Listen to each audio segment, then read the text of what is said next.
Welcome to Founding Chronicles, your window into the untold stories of America's past. Before we dive into today's chilling tale, make sure to like, share, and subscribe. And don't forget to hit the bell icon so you never miss a story from the heart of history. Today, we take you back to the dusty streets of 1873 Arizona, to a saloon where charm hid danger and two sisters ruled with a deadly secret. This is Arizona's Darkest Saloon Tale, the sisters who poured death with the beer. The year was 1873, and the desert of Arizona stretched wide and unforgiving. Dusty winds blew across canyons and empty trails, carrying with them the echoes of gunfire, wagon wheels, and the cries of men who came chasing gold, land, or sometimes only a dream that would never take shape. The Wild West was alive, raw, and restless.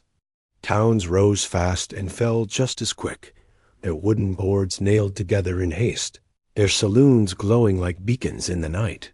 For many, those saloons were a place to rest tired bones, to drink away loneliness, and to forget the dangers waiting outside in the empty miles of desert.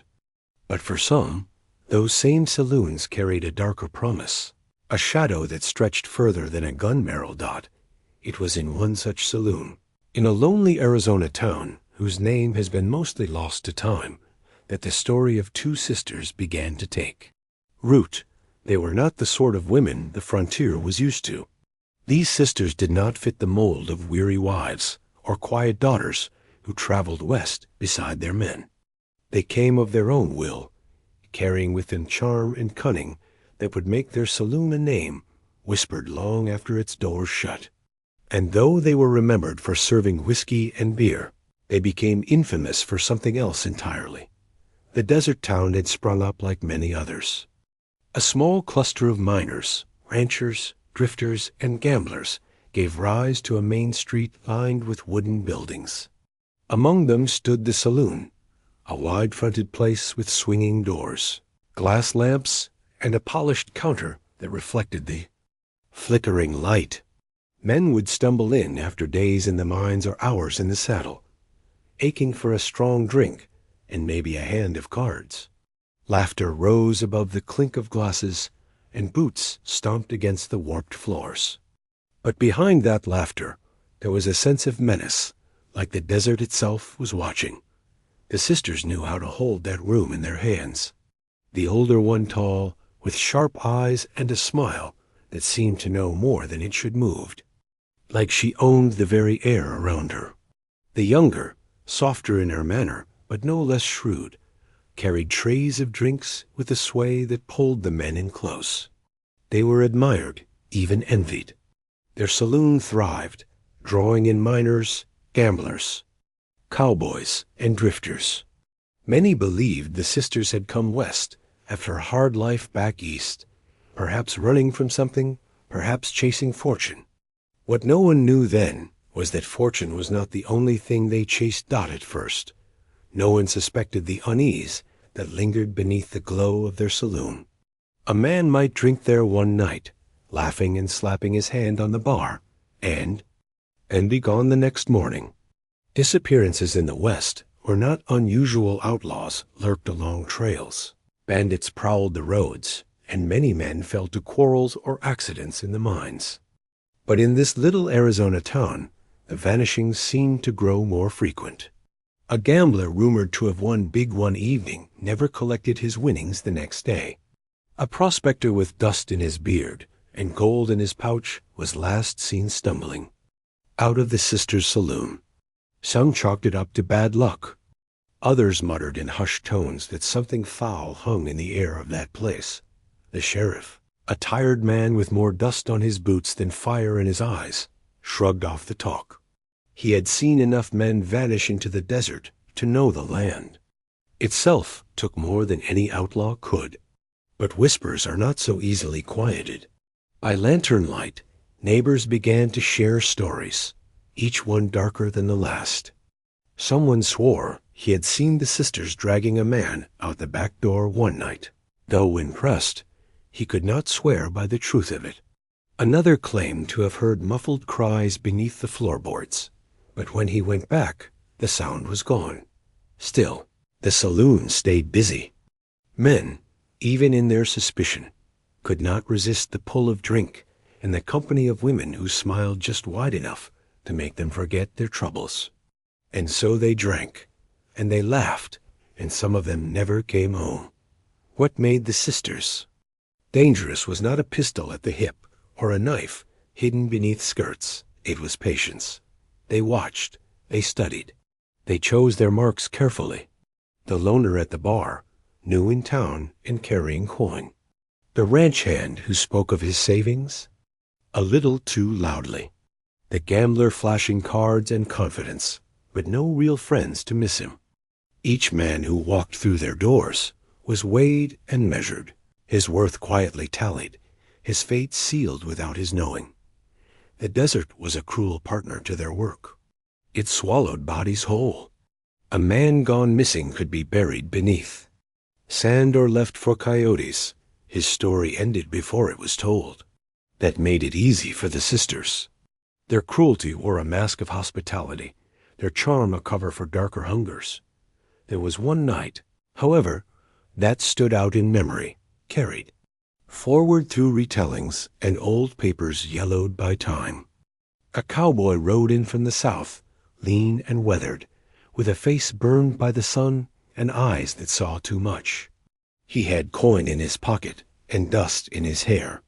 He stepped into the saloon with the same hunger as all the others, for drink, for laughter, maybe for a soft smile to ease the road behind him.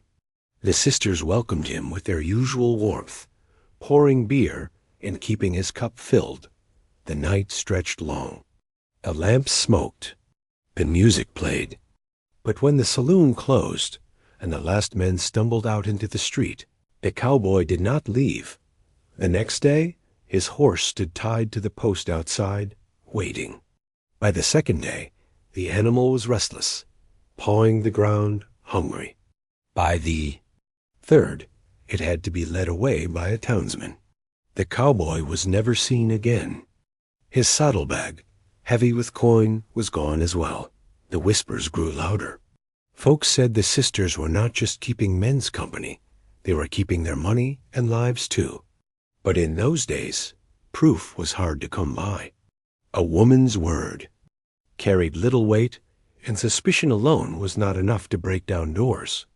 The sisters smiled, served drinks, and carried on, even as unease settled into the bones of the town. Some nights, when the desert wind howled against the shutters and the lamps burned low, townsfolk swore they could hear something in the distance. Not coyotes, not wind, but something else. Some said it was laughter. Others said it was cries, faint and lost, carried on the night air. The sisters kept their secrets close. But secrets in the West have a way of bleeding out, and by the summer of 1873, the desert was holding more than just silence. It was holding the weight of every man who had walked into that saloon, lifted his glass, and never walked back out again. By the summer heat of 1873, the town was restless. The sun baked the streets into hard clay, and the air shimmered like fire above the roofs. Men staggered in and out of the saloon, their laughter forced, their eyes shifting nervously toward the sisters who moved behind the bar. The town lived off drink, gambling, and the thin hope of gold hidden in the desert. But there was an unspoken dread that clung to every corner. People knew something wasn't right. They just didn't want to speak it aloud. A boy of 15 was the first to talk openly. He worked odd jobs around town sweeping porches, carrying water, running errands.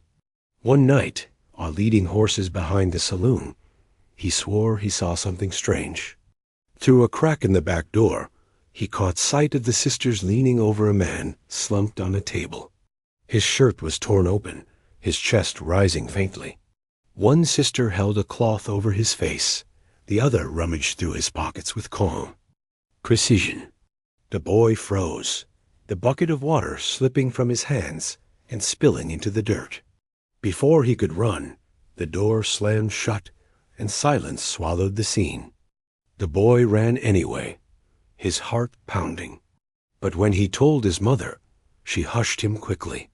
Stories like that could get a boy killed. Still, rumors spread like smoke. Each retelling grew sharper, darker. The sisters were called witches by some, devils in skirts by others. Men began to avoid staying too long in the saloon after dark. They still came loneliness, and drink pulled them, like moths to a flame, but they kept one hand on their coin and the other near their belt. Yet somehow, no matter how careful they were, men still disappeared. The sheriff could not ignore it anymore. He walked into the saloon one hot afternoon, his badge gleaming dull on his vest. The sisters greeted him as though nothing was wrong, their smiles bright, their eyes unflinching.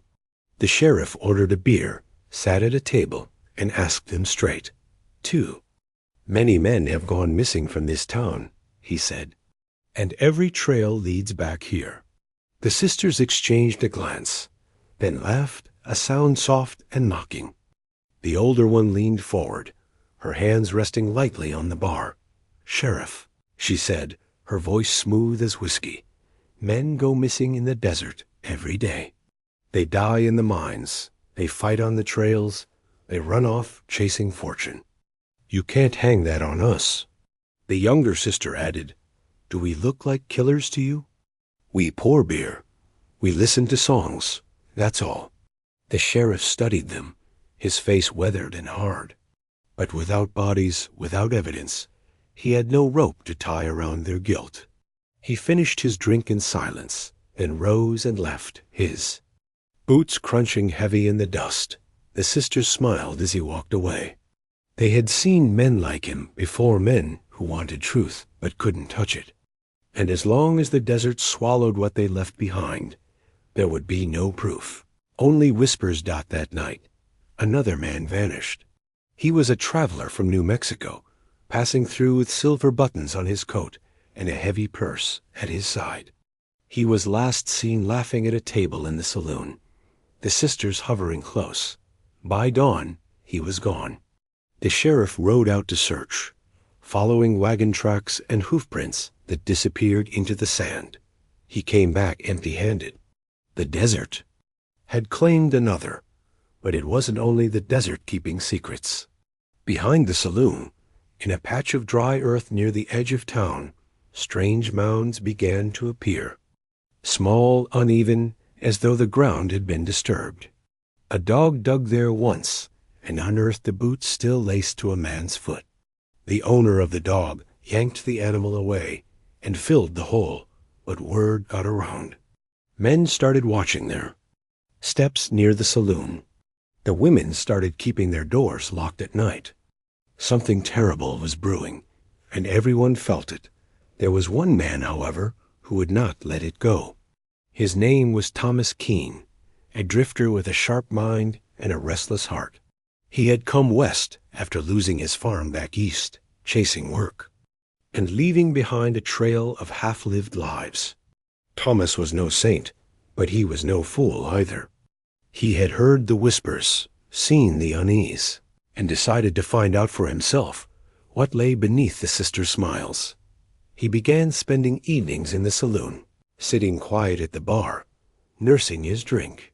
He watched the sisters closely, way they chose their customers, the way they lingered near certain men. He saw how often those men disappeared. His suspicion grew like a thorn in his side, sharp and unyielding. One night, Thomas pretended to drink himself under, letting his head droop on the bar, his eyes half closed. Through the haze of lamplight, he watched the sisters lean close and whisper. He felt a hand slip into his coat pocket, fingers searching for coin. His pulse raced, but he kept still. Then came the cloth, pressed lightly against his face, the faint smell of laudanum mixed with something bitter. He jerked upright, shoving the hand away, his eyes blazing. The saloon went silent. The older sister smiled, quick as lightning. "Easy now, friend. Just helping you rest." But Thomas knew better. He rose to his feet, his chair clattering backward. "You've been drugging men," he said loud enough for the whole saloon to hear. "And God help me, I reckon you've been killing them too." Gasps rippled through the room. The sisters froze, their faces masks of calm, but the eyes of the men around them flickered with fear, doubt, and recognition. Every missing man's face seemed to hang in the smoky air. Staring down at them, the sheriff came the next morning, drawn by the uproar. He searched the saloon, tearing up floorboards, prying at walls. In the back room, he found scraps of clothing, a belt buckle, a knife engraved with a miner's initials. Out behind the saloon, where the ground was soft, he and a crew of townsmen dug and dug. What they unearthed was worse than anyone had imagined. Boots still on bones, jawbones half buried, a skull with a bullet hole. The desert had not taken them after all. The earth behind the saloon had. The sisters were taken in chains, their heads held high, their lips curved in faint smiles.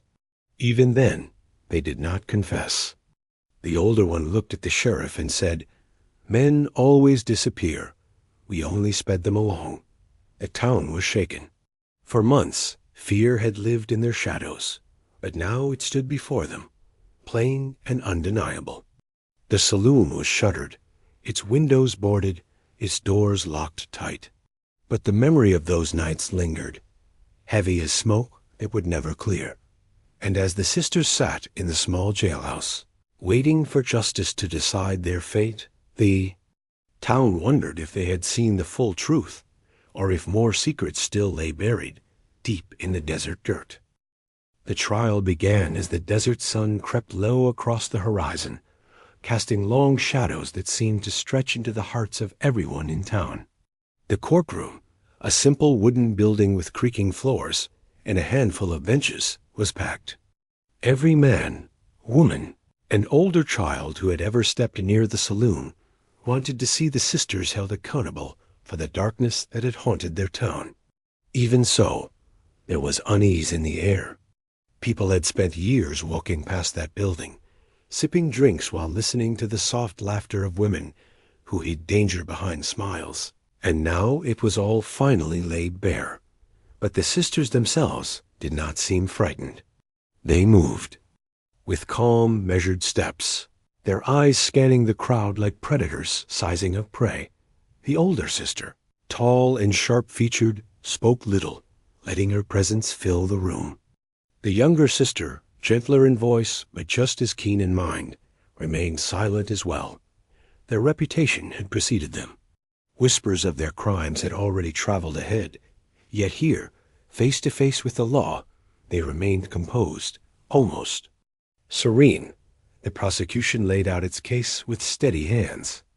Witnesses came forward, miners, drifters, ranch hands, even the boy who had first seen the sisters take a man behind the saloon.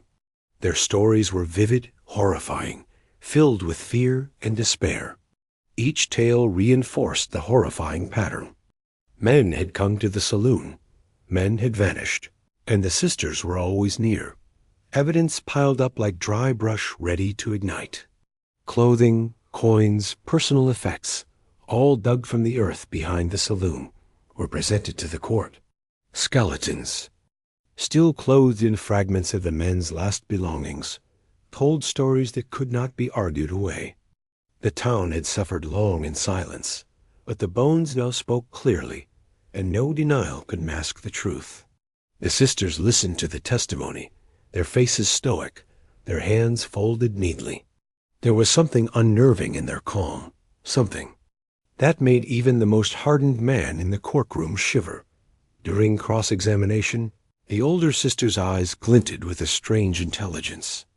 She seemed to understand the law better than any lawyer, twisting words, answering questions with just enough truth to keep suspicion alive, but not enough to confirm guilt.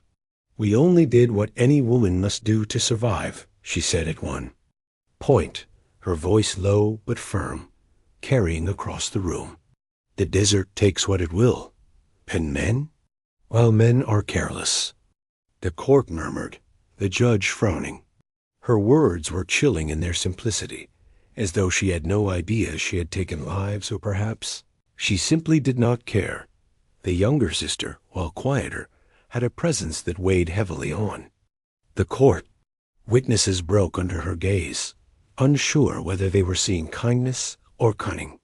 Some even swore afterward that her eyes seemed to pull the truth from them and fold it neatly into silence. Townspeople who had known her since she arrived claimed they had never seen such calm in the face of fear.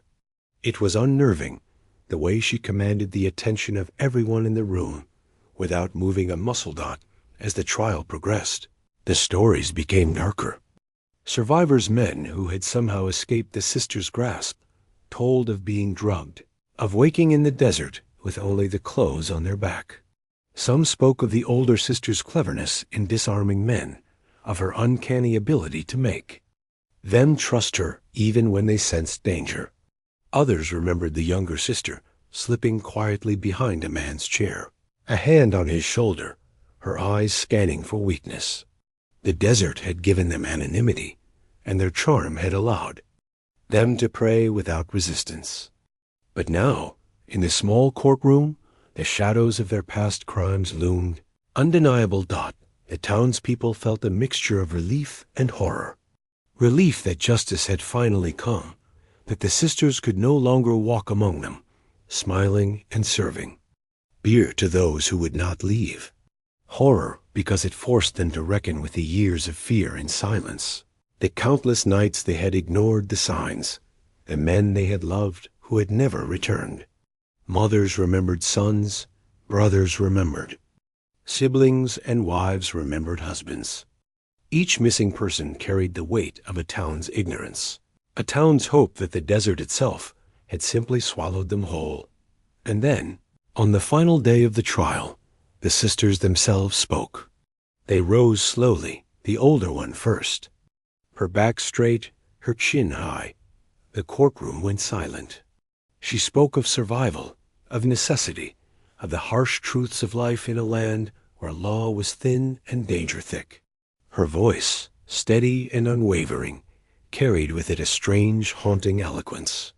She said that men had come, men had tested them, and men had underestimated the sisters' cunning, that in a land so cruel and unforgiving, mercy was a rare commodity, and they had simply claimed what was theirs to claim. A younger sister followed, her voice softer, but just as piercing. She spoke of loneliness, of a world that had never welcomed women who dared step beyond prescribed roles. She told of the cold nights alone, the endless struggle to survive, and how the saloon had been both their refuge and their power. We were strong when others were weak, she said, and for that we are blamed. But remember this, the desert forgives no one, and neither do we. Her words chilled the room, and even the judge shifted uneasily in his seat. The verdict was swift, though the emotional weight of the trial lingered in the town for months. The sisters were sentenced to life imprisonment, the judge citing the overwhelming evidence and the sheer horror of their crimes. Some in the courtroom wept quietly, feeling justice had been served at last. Others felt unease, a strange sense that the sisters had not been fully captured by the law, that their power had somehow stretched beyond the wooden walls of the court.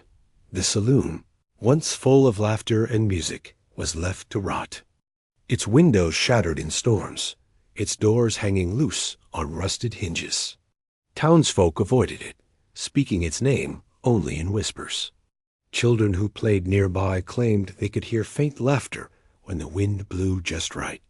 Old men passing through would stop, stare at the weathered boards, and shiver as if recalling something they had long tried to forget.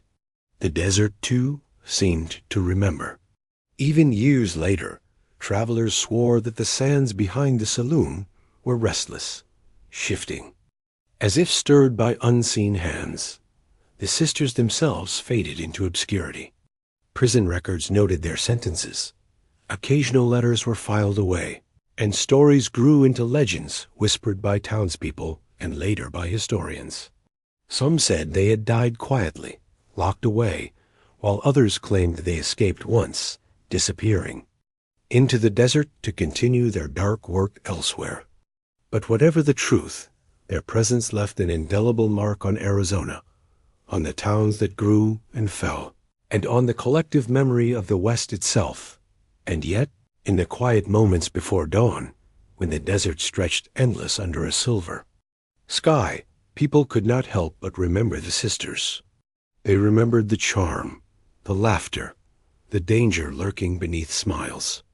They remembered the men who had vanished, the coin that disappeared, and the chilling truth that sometimes evil did not come from bandits or wild animals, but from the hands that poured your drink and the eyes that watched you too closely dotted, was a lesson etched in dust and bones, in fear and fascination, and it would be carried forward in stories long after the saloon had crumbled, long after the desert swallowed what remained.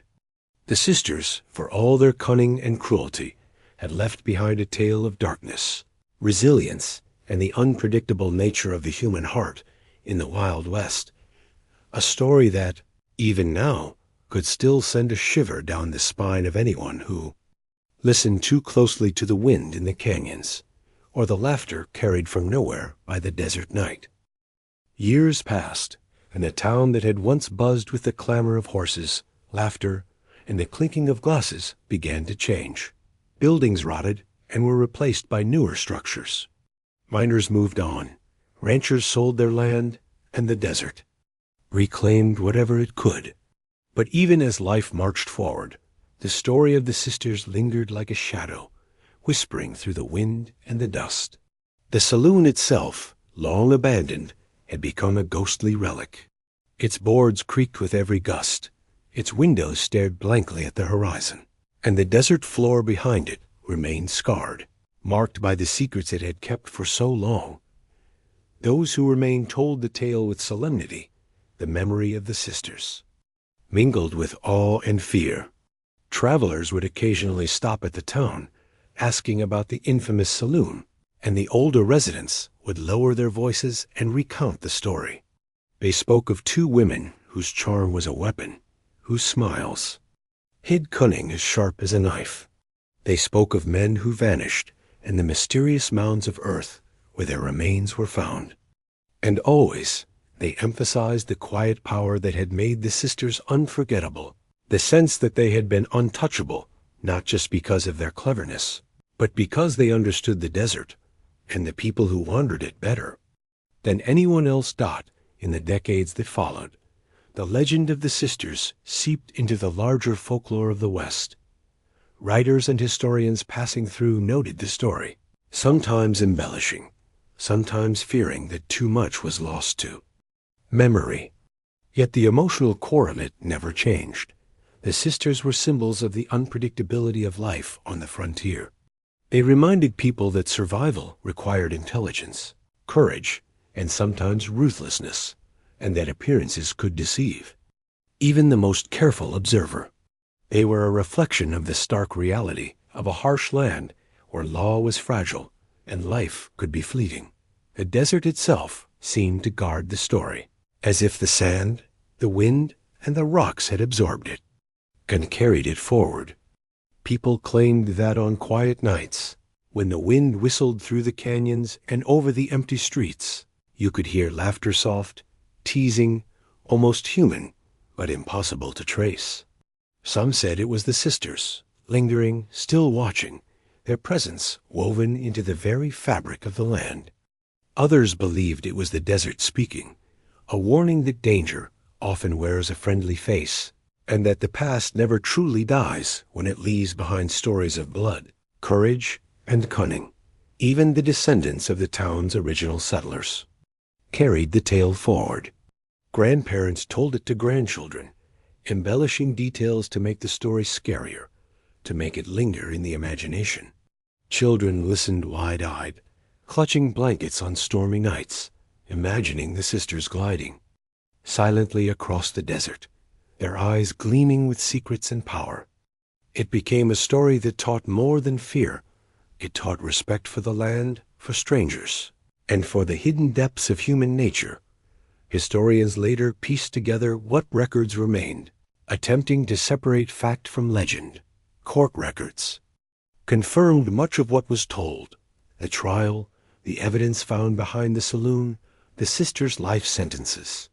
Letters and notes preserved in dusty archives offered glimpses of their thoughts, hinting at survival instincts sharpened to a dangerous edge.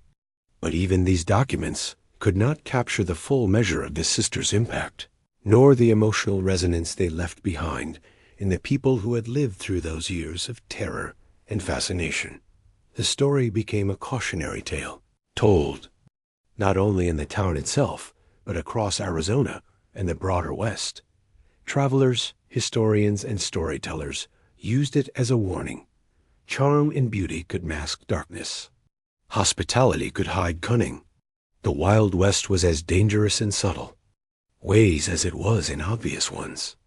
It reminded older generations of the precariousness of life, and younger generations of the importance of vigilance, intuition, and respect for the unknown. In the end, the sisters were more than criminals. They were symbols of the raw, untamed reality of the frontier, a place where survival was a game of wits, where the strong or clever could outlast the weary or naive, and where stories of courage, cruelty, and cunning would echo long after the dust had settled. Their lives, crimes, and legend became entwined with the identity of the desert itself, a reminder that the past has a way of haunting the present, that the echoes of those who came before us are never truly silent. And so, Arizona's Darkest Saloon Tale did not end with the locking of doors or the closing of a courtroom. It continued in whispers on the wind, in the cautious glances of strangers passing through town, and in the hearts of those who understood that some histories, especially those filled with human cunning, greed, and tragedy, remain alive forever. The sisters who poured death with the beer became immortal in memory, their laughter a ghostly reminder of the fragility of life, the sharpness of survival, and the enduring power of the story that refuses to fade, even in the endless, shifting sands of the desert. Even today, the desert seems to remember them. Travelers who wander too close to the ruins of the saloon swear they feel eyes upon them, as if the sisters are still watching, still weighing who will enter their domain, and who will leave.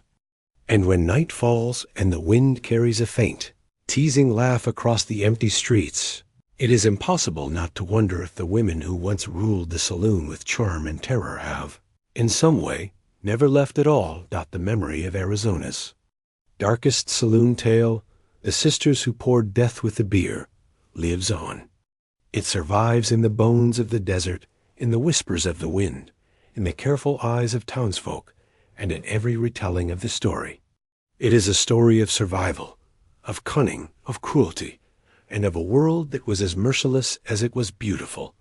Story that continues to remind us that the past is never gone, that legends are born in truth, and that some tales of the Wild West will haunt us forever.